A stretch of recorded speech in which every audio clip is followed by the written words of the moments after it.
A lei de Deus. Guardar ou não. A lei e os profetas duraram até João. Desde então é anunciado o reino de Deus, e todo homem emprega força para entrar nele. E é mais fácil passar o céu e a terra do que cair um tio da lei. O versículo 16 parece contradizer o 17. Porque primeiro diz que a lei durou até João, depois diz que é mais fácil passar o céu e a terra do que cair um tio da lei.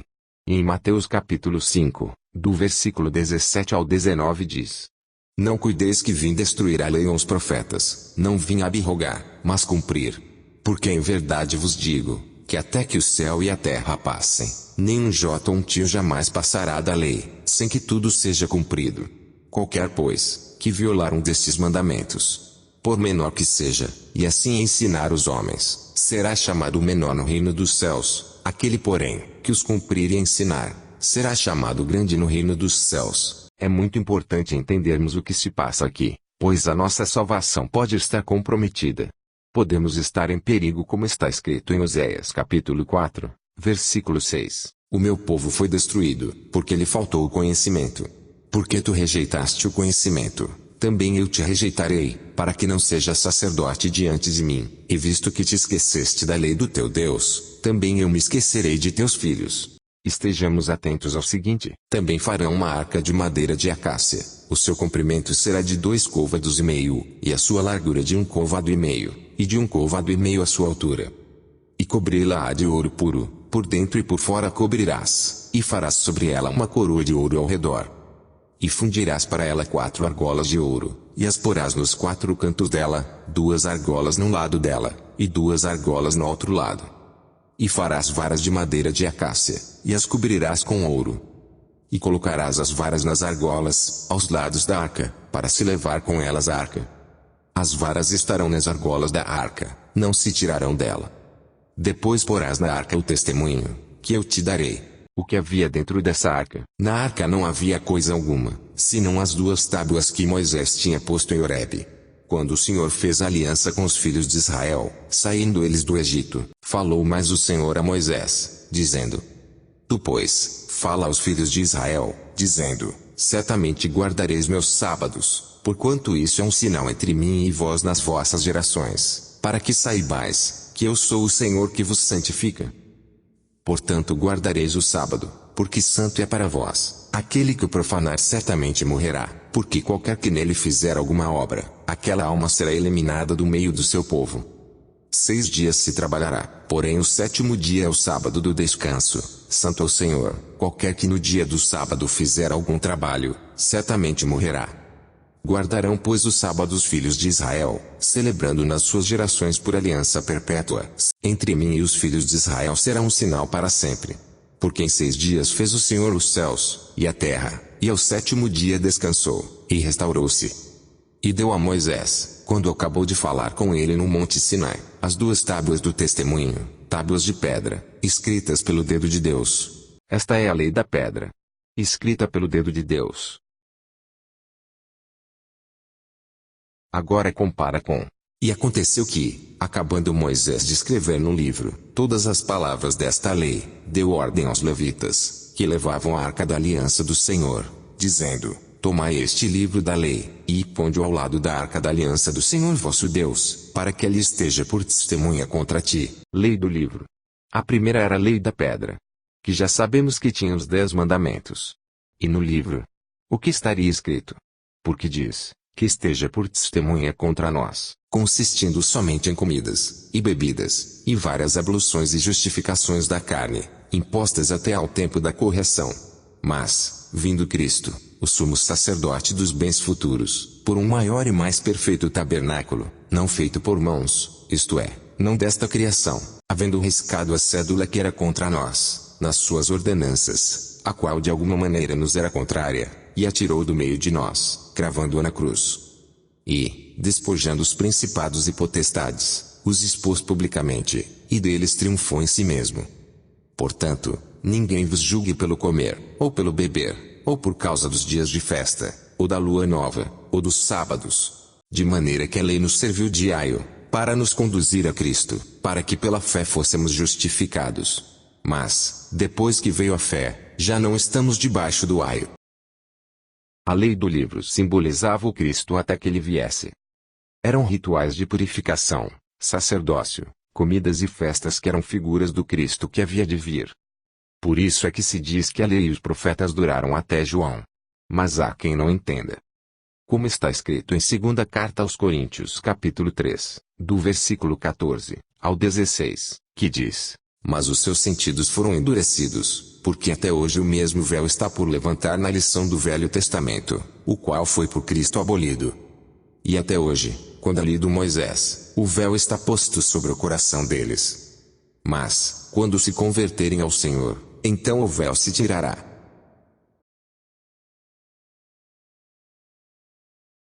Pois a lei nenhuma coisa aperfeiçoou, e desta sorte, é introduzida uma melhor esperança, pela qual chegamos a Deus. Mas é bom ressaltar que, na passagem de Colossenses 2, do versículo 14 ao 16, que diz, que ninguém nos julgue pelo comer e pelo beber, refere-se aos manjares, e não sobre as carnes imundas.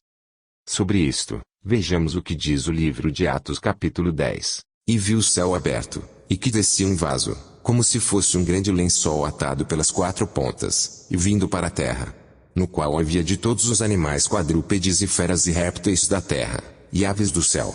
E foi-lhe dirigida uma voz: Levanta-te, Pedro, mata e come. Mas Pedro disse: De modo nenhum, Senhor, porque nunca comi coisa alguma comum e imunda. E segunda vez lhe disse a voz: Não faças tu comum ao que Deus purificou. Há quem use esta passagem para afirmar que Deus purificou todos os animais.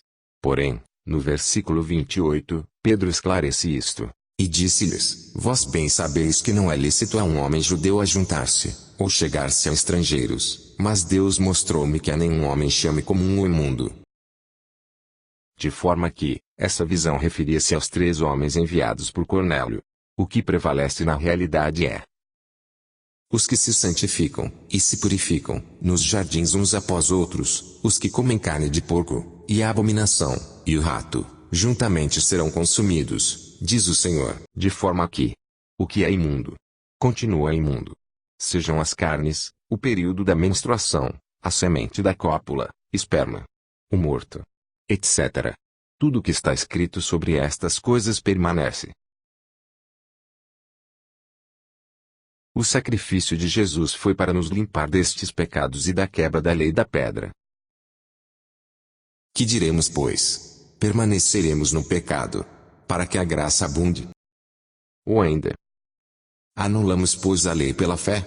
De maneira nenhuma, antes estabelecemos a lei. E ainda na passagem de Colossenses 2, versículo 16, em que diz, que ninguém vos julgue pelos sábados. É bom vermos que há 2 tipos de sábados, é o que veremos a seguir. Sábado de descanso vos será, então afligireis as vossas almas, aos 9 do mês à tarde, de uma tarde a outra tarde, celebrareis o vosso sábado. Aqui diz, vosso sábado. Comparemos com, e santificai os meus sábados, e servirão de sinal entre mim e vós, para que saibais que eu sou o Senhor vosso Deus. Repara que o Senhor, o Deus eterno, diz nesta passagem: os meus, e não os vossos. Os primeiros são os sábados cerimoniais. E os segundos, são os sábados da pedra. O 4º mandamento. Lembra-te do dia do sábado, para o santificar. 6 dias trabalharás, e farás toda a tua obra. Mas o 7º dia é o sábado do Senhor teu Deus, não farás nenhuma obra, nem tu, nem teu filho, nem tua filha, nem o teu servo, nem a tua serva, nem o teu animal, nem o teu estrangeiro que está dentro das tuas portas. Porque em 6 dias fez o Senhor os céus e a terra, o mar e tudo que neles há, e ao 7º dia descansou. Portanto abençoou o Senhor o dia do sábado, e o santificou. Esse sábado, que é de uma tarde a outra, é cerimonial. Há uma certa igreja que guarda um sábado que começa na tarde de sexta-feira e dura até a tarde do sábado. Mas o sábado do Senhor começa às 6 da manhã do dia de sábado, e vai até às 6 da tarde. Ele diz: lembra-te do dia do sábado, para o santificar. E em João 11:9, Jesus diz. Jesus respondeu: não há 12 horas no dia. Se alguém andar de dia, não tropeça, porque vê a luz deste mundo. Neste contexto, o dia começa às 6 da manhã, que é a hora zero, e termina às 6 da tarde, que é a hora duodécima. Portanto, é para se guardar o dia do sábado, e não desde a tarde de sexta-feira. O dia do sábado é o sábado do Senhor. Então muita gente guarda errado, está escrito. Porque muitos são chamados, mas poucos escolhidos. E outra vez Mateus capítulo 5, versículo 17 ao 19. Não cuideis que vim destruir a lei ou os profetas, não vim abrogar, mas cumprir. Porque em verdade vos digo, que até que o céu e a terra passem, nem um jota ou um tio jamais passará da lei, sem que tudo seja cumprido. Qualquer, pois, que violar um destes mandamentos, por menor que seja, e assim ensinar os homens, será chamado menor no reino dos céus. Aquele, porém, que os cumprir e ensinar, será chamado grande no reino dos céus. Este vídeo é para mostrar que há duas leis diferentes. Uma é a nossa obrigação, e a outra a purificação, que é a do livro, que é Jesus. É uma lei cerimonial, que como já vimos, sombras de coisas futuras. Se em Jesus mortificarmos a carne e vivermos em espírito, essa lei fica cumprida. Porque não há lei contra os que vivem em espírito. Nós que esperamos em Jesus, devemos oferecer os nossos corpos mortificados em sacrifício vivo ao Cristo. Porque Deus é espírito e devemos servi-lo em espírito. Deus é espírito, e importa que os que o adorem em espírito e em verdade. Quebrantando alguém a lei de Moisés, morre sem misericórdia, só pela palavra de 2 ou 3 testemunhas. De quanto maior castigo cuidais vós, será julgado merecedor, aquele que pisar o Filho de Deus, e tiver por profano o sangue da aliança com que foi santificado, e fizer agravo ao Espírito da graça. Conforme a tudo o que eu te mostrar para o modelo do tabernáculo, e para o modelo de todos os seus pertences, assim mesmo fareis. Atenta, pois, que o faças conforme ao seu modelo, que te foi mostrado no monte. E depois disto olhei, e eis que o templo do tabernáculo do testemunho se abriu no céu. Ora, este tabernáculo, no céu, do qual Jesus é o eterno sumo sacerdote, e cordeiro oferecido em sacrifício, é o tabernáculo, cuja sombra está na terra, mostrado a Moisés. O resto da história é o começo do vídeo. Ora, estes foram mais nobres do que os que estavam em Tessalônica, porque de bom grado receberam a palavra, examinando cada dia nas Escrituras se estas coisas eram assim.